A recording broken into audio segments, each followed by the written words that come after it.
I'll never forget the first time I saw Detective Inspector Alistair Finch in his element. It was raining, of course, London's signature drizzle soaking the city. We stood beneath the London Eye, its white frame vanishing into the clouds. A man had fallen, or rather been placed, in a passenger pod alone, eerily still. Finch ignored the rain, his sharp eyes scanning the scene. The victim, Sir Roger Penhaligon, tech titan, famous for AI breakthroughs and scandal. No wounds, no blood, just a man who looked peacefully asleep. Finch murmured, "Notice the shoes, Daniel."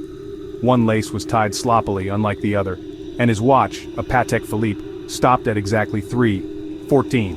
Pi, Finch noted, deliberate. He turned from the body, absorbing the city's mood.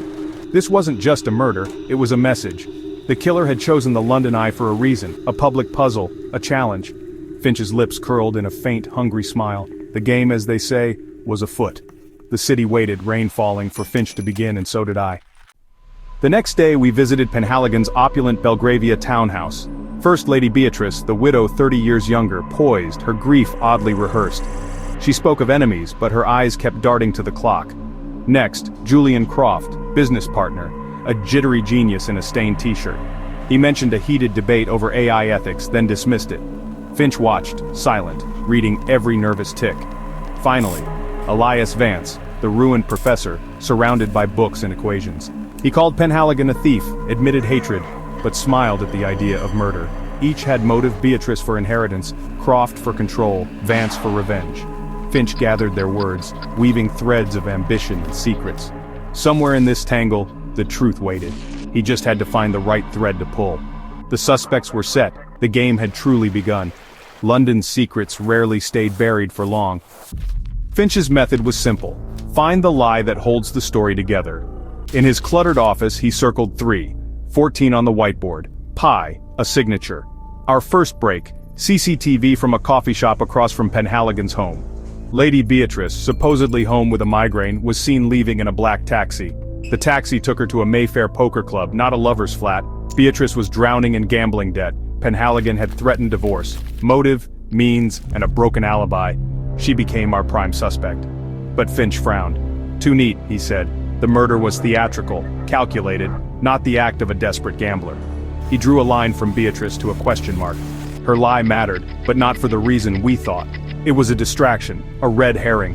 The real killer was still hidden, watching us chase shadows. Finch pressed on, searching for the true load-bearing lie. The city's rain kept falling. With Beatrice in the spotlight, Croft faded into the background. His alibi seemed airtight. Late at the office, voicemails to Sir Roger. But Finch sensed resentment beneath Croft's praise. Digging deeper, a young coder revealed the truth. Prometheus, the new AI, was a disaster. Croft had begged to delay the launch. Sir Roger refused. Croft's motive shifted. He wasn't seizing power, he was trying to save the company. His digital alibi was a smokescreen. The final clue came from Vance. Croft's doctoral thesis was on Pi, the stopped watch at 3:14 wasn't random.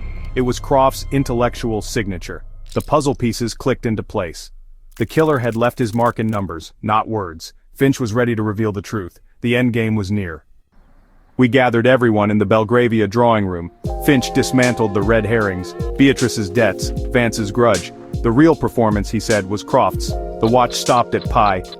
"Your signature, Mr. Croft." Croft's face drained of color. The pen stopped clicking. Finch explained. Croft lured Sir Roger to the eye, poisoned him, staged the scene, and left his mark in the details. A sloppily tied shoelace, a stopped watch. Croft confessed quietly, defeated. He couldn't let Sir Roger destroy everything with a failed launch. He thought his crime was perfect, but Finch unraveled it. As Croft was led away, Finch stared out at the rain-soaked city. The puzzle was solved. The game was over.